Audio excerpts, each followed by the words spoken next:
Army ਦੇ chief Chandra Shekhar Azad, ਉਹਨਾਂ ਦੇ ਨਾਲ ਏਐਸਪੀ ਪੰਜਾਬ ਪ੍ਰਧਾਨ ਸ਼੍ਰੀ ਰਾਜੀਵ ਕੁਮਾਰ ਲਵਲੀ, ਏਐਸਪੀ ਦੇ ਸੀਨੀਅਰ ਮੀਤ ਪ੍ਰਧਾਨ ਇੰਦਰਜੀਤ ਸਿੰਘੀ ਦਾ ਗਿੱਦੜਬਾਹੇ ਪਹੁੰਚਣ ਤੇ ਮਾਲਵਾ ਜ਼ੋਨ ਦੇ ਇੰਚਾਰਜ ਧਰਮਪਾਲ ਧਾਮੀ ਦੀ ਟੀਮ ਵੱਲੋਂ ਕੀਤਾ ਭਰਵਾਂ ਸਵਾਗਤ।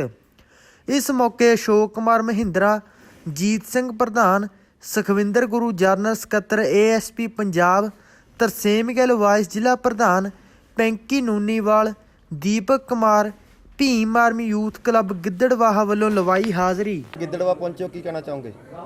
देखिए, गिद्दड़बाहा आज मैं यहाँ की भीम आर्मी और आज़ाद समाज पार्टी की टीम से मिलने के लिए पहुँचा हूँ। मैं इसी संदेश को लेकर पहुँचा हूँ कि जिस तरह से यहाँ तमाम तरह से जुल्म जातियाँ हो रही, अत्याचार हो रहे हैं, वो रुकने चाहिए।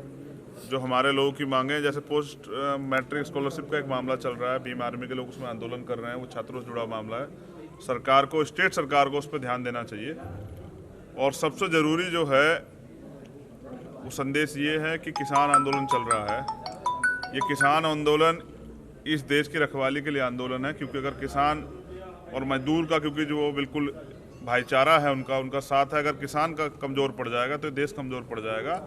अगर जिस देश का किसान खुशहाल नहीं होता, वो देश खुशहाल नहीं होता। तो किसानों के आंदोलन में हमारे लोगों को बढ़ चढ़ के हिस्सा लेना चाहिए और ये किसान आंदोलन जीते। ये जालिम सरकार जो है वो तीनों बिल वापस ले।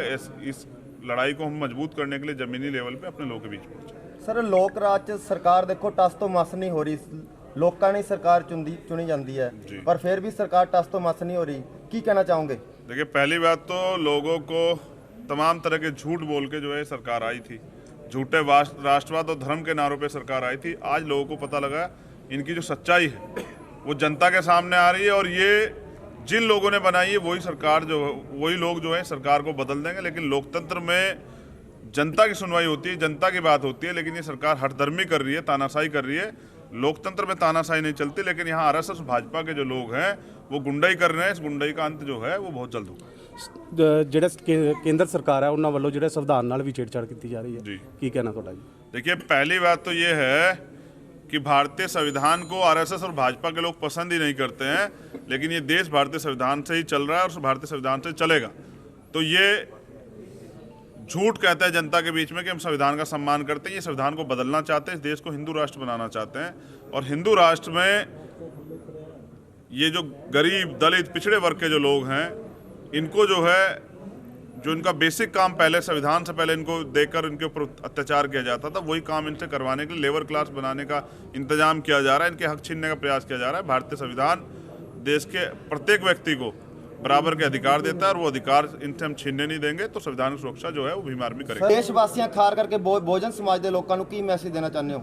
बहुजन समाज के लोगों को मैं मैसेज देना चाहता हूँ कि लोकतंत्र आपके लिए ही बना था। बाबा साहब अम्बेडकर ने वोट का अधिकार आपको ही दिया था कि जिनके पास ज़्यादा वोट होगी उनका राज आएगा। आज भी हमारे लोग नहीं जागे हैं, उनको अपनी वोट की वैल्यू समझनी चाहिए और इकट्ठे होकर ताकत बननी चाहिए। इस लड़ाई को समझना चाहिए, अपने अधिकारों को समझना चाहिए। यहाँ धर्म और जाति की लड़ाई नहीं है, यहाँ राष्ट्र की लड़ाई, झूठे राष्ट्रवाद की लड़ाई नहीं है।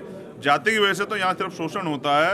तो टुकड़ों में बटे बहुजन समाज को एकजुट करने के लिए का संदेश मैं दूंगा, और अपनी वोट का सही प्रयोग करने का जो है संदेश मैं दूंगा कि वो इकट्ठे होकर अपनी वोट का सही प्रयोग करें। और गरीब, क्योंकि लोकतंत्र इतना महंगा इन्होंने कर दिया है कि जिस पे 2-4 करोड़ रुपए ना, वो तो चुनाव नहीं लड़ सकता। तो गरीब लोग कैसे विधायक एमपी बनेंगे?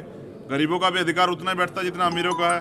तो इस राजनीति को सस्ता करने का काम भी हम लोग करेंगे। कैडर के माध्यम से नौजवानों को और इस समाज को तैयार करेंगे, सोए हुए समाज में राजनीतिक चेतना जागृत करेंगे। और जब ये समाज तैयार हो जाएगा तो गरीब आदमी भी यहाँ चुनाव लड़ेगा और जीत के भी आएगा। धन्यवाद।